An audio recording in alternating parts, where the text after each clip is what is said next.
Góðan daginn, nemendur. Ég ætla að bjóða ykkur hjartanlega velkomin í áfangan forritun 1.3.DÖ sem inngangur að forritun. Hérna sjáu þið innusíðuna og hérna sjáu þið efnið sem við komið inn. Ég ákvað að setja inn alla glærupakkana sem við munum fara í gegnum gróflega í þessu námskeiði, þannig að ef þið viljið skoða eitthvað fram í tíman þá getið þið gert það. Aðeins neðar á sömu síðu sjáu þið það stendur kennsluefni. Þar er komið inn leshefti úr C# og þar muni líka setja inn svona aukapunkta. Og svo mun bara bætast inn glærurnar þarna undir og slíkt. Í þessum hérna glærupakka þá farið í gegnum hvernig á að ná í Visual Studio. Það þróunarumhverfi sem við munum nota í þessum áfanga. Og ég bara bendi ykkur á það.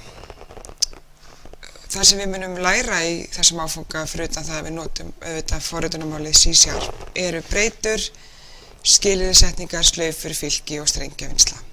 Og þið sjáu líka hérna, ef þið skoðið fyrirlestarana þá sjáu þið hvaða efni við munum fara í hverju sinni. Og núna hérna fyrsta sem þið getið skoðað fyrir þessa viku og aðeins yfir í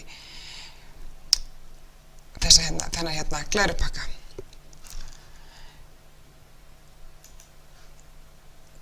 Hérna síðan sem við munum nota til að ná í Visual Studio ef þið eru ekki ennþá nú þegar komni með það upp hjá ykkur heima. Og þá það þessi hérna útgáfa sem við munum ná í.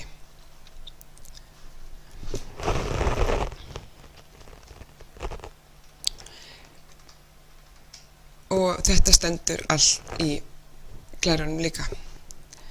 Þegar þið eru búin að ná í þessa útgáfu, þá startið þið Visual Studio og þá þetta upp af síðan hjá ykkur. Og það sem við ætlum að gera að við ætlum að búa til nýtt project. Hérna sjáu þið að það sem ég búin að vera að vinna í kemur hérna í Recent. Við förum í New Project og þar þurfum við að passa að velja Visual C#, því það það sem við ætlum að nota. Og við ætlum að velja hérna Console Application, þannig ég vel það. Hérna fyrir neðan það sem stendur Location, það það sem skráin mun vistast, þannig við þurfum að hafa þetta á einhverjum ákveðnum stað. Og hérna nafnið á projektinu. Þannig að við getum bara að skrifa hérna það sem við viljum. Mér finnst alltaf persónulega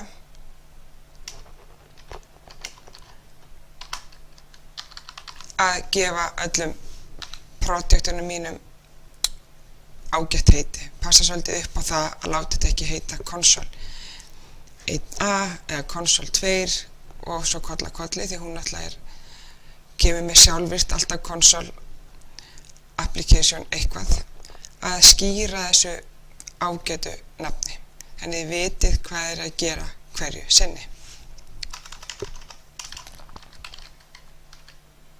Svo skulum við ekki hafa íslenska stafi heldur. Og svo þegar við búin að því, þá ýtum við hérna á OK hnappinn. Og þá lítur þetta svona út, fyrsta forritið. En auðvitað náttúrulega ekkert komið neitt mikið í þetta forrit. En þetta það sem umhverfið kemur með strax í byrjun fyrir okkur. Hérna sjáum við nafnið sem við gáum. Þetta nafnið á projektinu hér. Það mjög gott að hafa þennan hérna glugga líka opinn hérna við hliðina. Og þetta hérna skráin sem við munum vinna mest í. Program CS. Og þá þessi klasi hérna, program. Við endurskýrum þetta í eitthvað ákveðið. Ég ætla bara að gera hérna sýnidæmi. og ítum svo bara á enter. Og þá spyr hún okkur, þið eru að endurskýra þessa skrá, viltu halda áfram? Og við segjum já. Og þá sjáu þið að þetta breytist hérna líka. Við þurfum að passa það að eyða ekki út CS endingunni. Því að þá gæti nú allt farið kannski í rugl hjá okkur.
Núna var ég búin að bæta aðeins við hérna í kóðan okkar.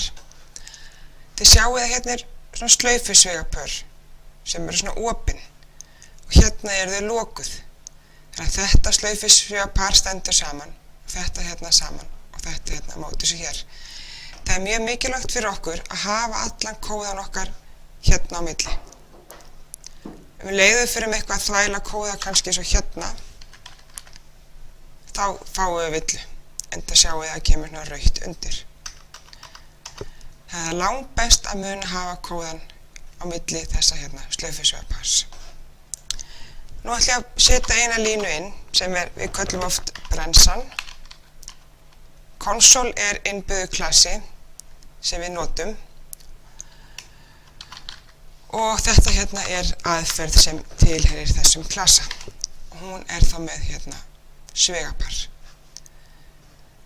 Að því ég setti þessa bremsu inn og því ég keyri upp forritið, íti hérna á start eða F5 á lyklaborðinu, þá sjáu þið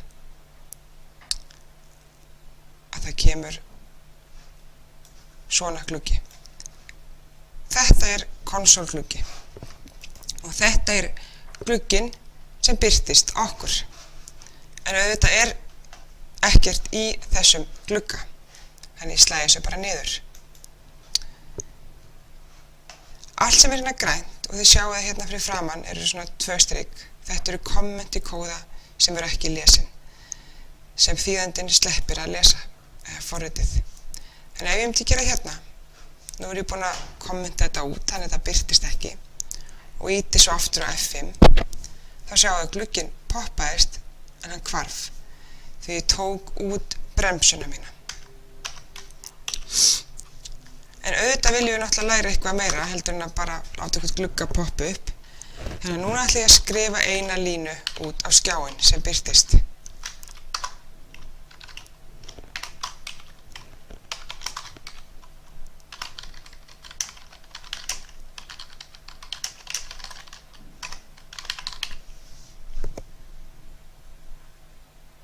Íti svo F5 og þá sjáu þið að þessi hérna, console write line og þetta hérna er textinn sem birtist hérna á skjánum. Þetta hérna er hardkóðað þannig að þetta breytist ekki á keyslutíma. Eins og ég segi þá er þetta klassi og þetta er innbyggð aðferð sem þýðir að skrifa línu. Það er líka til write og þá skrifast en ekki næstu línu. Og við sjáum líka hérna að við förum svona yfir þá er þetta útskýrt líka betur og á þetta við allar aðferðir sem eru innbyggðar. Endilega skoði núna aðeins fyrirlesturinn, glærupakkan á netinu, kíkið aðeins á hann Hlustið svo á þetta og svo mun í næsta fyrirlestri mun ég sýna ykkur hvernig við tökum inn í breytu og útskýra breytur líka. Svo mun ég líka aðeins fara í þetta í lotunni sem núna á laugardaginn.